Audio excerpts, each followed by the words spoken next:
Good morning friends. Dear students, we have studied previously the sentences into passive form from present and past tenses.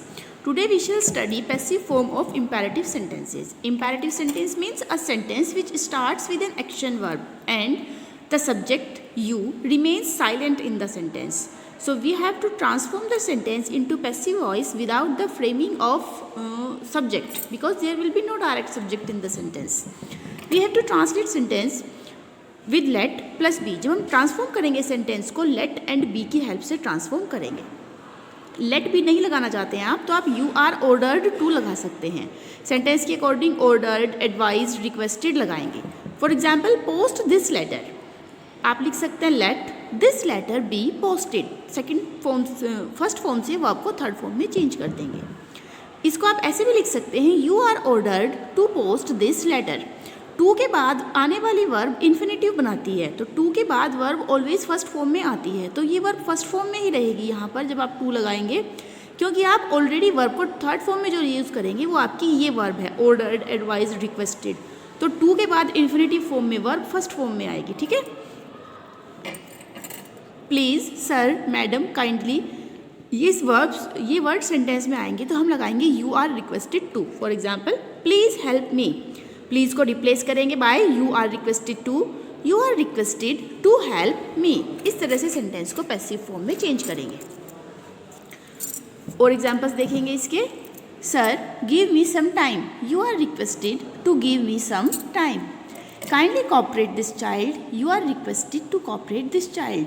Sentence की verb के according, sense के according जब please, sir, madam, kindly word आएंगे तो हम requested लगाते हैं. इससे अलग जैसे हो जाता है सेंटेंस शट योर माउथ, तो आप यहाँ लिखेंगे रिक्वेस्टेड तो नहीं लिखेंगे ना. तो you are order to shut your mouth. For example open the door, you are advised to open the door. Switch off the light, you are advised to switch off the light. You can also write let the light be switch off. इस तरह से भी आप लिख सकते हैं.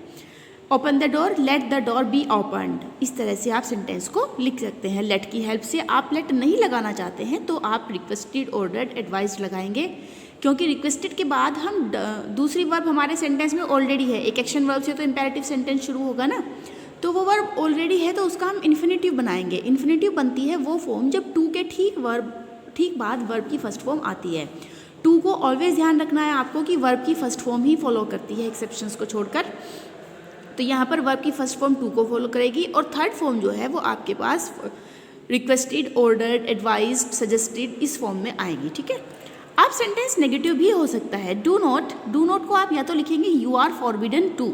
अगर आप यू आर फॉरबिडन नहीं लिखना चाहते हैं तो आप नॉट टू लगाकर भी सेंटेंस को बना सकते हैं. पहले देखेंगे do not tease old man.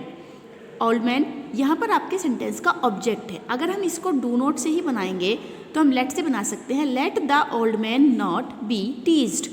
आप ऐसे नहीं बनाना चाहते हैं तो आप फॉरबिडन से बनाएंगे you are forbidden to. Forbid का मीनिंग ऑलरेडी मना करना होता है, नेगेटिव होता है इस वर्ड. तो जब हम फॉरबिड लगाते हैं तो नॉट जो है वो साइलेंट हो जाता है, अपना प्लेस छोड़ देता है सेंटेंस से, क्योंकि मना करने का मतलब ऑलरेडी वर्ड में आ जाता है. तो you are forbidden to tease the old man. इस तरह से सेंटेंस को हम ट्रांसफॉर्म करेंगे पैसिव वॉइस में. जब हम पैसिव बना रहे हैं तो हमें मीनिंग तो वही रखना है, सेंटेंस का स्ट्रक्चर चेंज करना है, तो वो हम कर रहे हैं. तो do not tease old man, you are forbidden to tease the old man. Not लगाएंगे तो आपको फिर फॉरबिडन नहीं लगाना है, फिर आप लेट लगाएंगे. फॉरबिडन लगाएंगे तो नॉट नहीं आएगा. आप ये ध्यान रखेंगे हमेशा कि फॉरबिडन, नॉट एंड नेवर एक साथ कभी भी नहीं आते. अगर नेवर आ गया है वर्ड में तो फिर फॉरबिडन नहीं आएगा, फिर आप नेवर ही लगाएंगे. ठीक है. जैसे सेंटेंस है never tell a lie, you are advised never to tell a lie. अगर लिखा होता है do not tell a lie तो आप लिखेंगे you are forbidden to tell a lie. आप ये भी लिख सकते हैं let a lie not be told. But अगर नेवर आ जाता है तो फॉरबिडन नहीं लगाएंगे, क्योंकि नेवर जो है वो एक प्रपोजल है, एक एग्रीमेंट है, एक एडवाइस है, और फॉरबिडन एक ऑर्डर है, जो दोनों कोऑपरेट नहीं कर सकते एक दूसरे की लिंक में नहीं आ पाएंगे. तो नेवर आता है तो आप सेंटेंस नेवर से बनाएंगे. Never tell a lie, you are advised never to tell a lie, या let a lie never be told. But forbidden नहीं लगाएंगे. ठीक है. इतना समझेंगे सेंटेंसेस को और नोट कर लेंगे नोटबुक में. ओके.